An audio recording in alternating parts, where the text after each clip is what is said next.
Hi, this is Approved of God coming to you once again with another video that defends the oneness of God and totally destroys the Trinity doctrine. Today I want to talk about a correspondence that I've had with a Dr. Marco Burgos.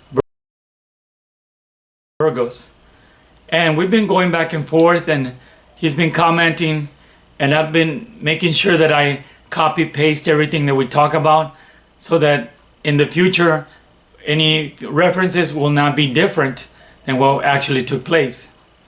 But the reason I'm doing this video is because Dr. Burgos, I found out that he made a review on my book Philo's Trinity. And to me that's exciting because I've wanted scholars or people that have doctorates to view my book and to criticize it or critique it or rebuttal it, whatever you want to call it. So when Dr. Burgos made me aware that he had done this and he gave me the link to that review, I immediately went to it and I was like, wow. But let me read to you some of the conclusions that I had. Burgos' review is more of an exposition of what he believes. He is not fair in treating the subject matter of Philo's Trinity. Clearly, one can see this when he deals with Genesis 1:26 and John 1:1.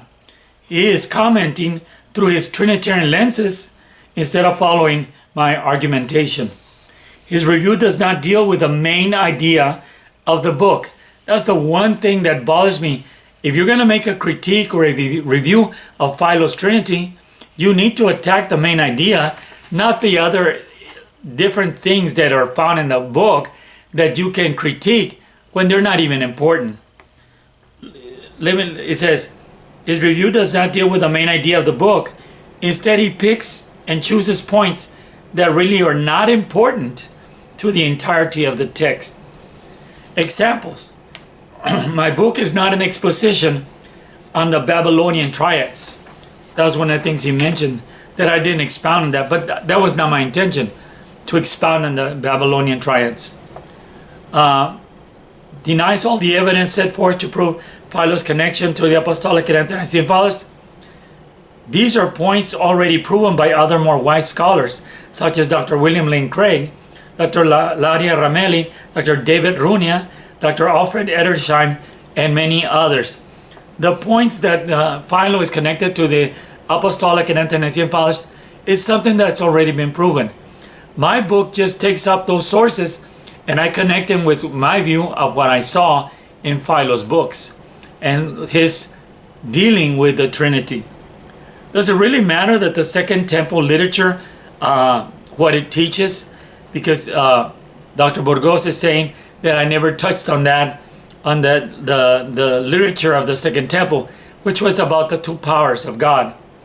But he forgets that I teach on Philo. Philo was the first one to teach that God had two powers. And so I'm not interested in knowing who took his teachings and put him into the Jewish thing. What I do know is that Jewish people rejected Philo. The real Orthodox Jews, they rejected Philo with everything he had. It was Catholic fathers who took up Philo's teachings and incorporated them into the church. His last point really shows what Burgos is at, where he is at historically. Dr. William Lane Craig teaches online that the earliest fathers, known as the Greek apologists, took Philo's view of the Logos and applied it to John 1:1. And not only Dr. William Lane Craig, there's other professors, university professors, who say the same thing. I teach that because I took the sources. I saw a lot of historical sources and I took it from there. But when I read Philo's books, I was convinced that he was definitely someone that influenced the early Apostolic and Ante-Nicene Fathers. Dr. David Runia's research did all the connections between the Fathers and Philo. This was not my research. Dr. Alfred Edersheim points to the Logos of Philo as not being the same as the Memra or word in the scriptures. Yet this is what the Catholic Fathers use to give John 1:1 an application of a second God. They use the Logos of pagan Greek philosophy and they developed the Logos Christology from there. This is just some comments I'm making on Dr. Burgos' review of my book. No. Am I satisfied with what he did? No. Is he correct in what he did? No.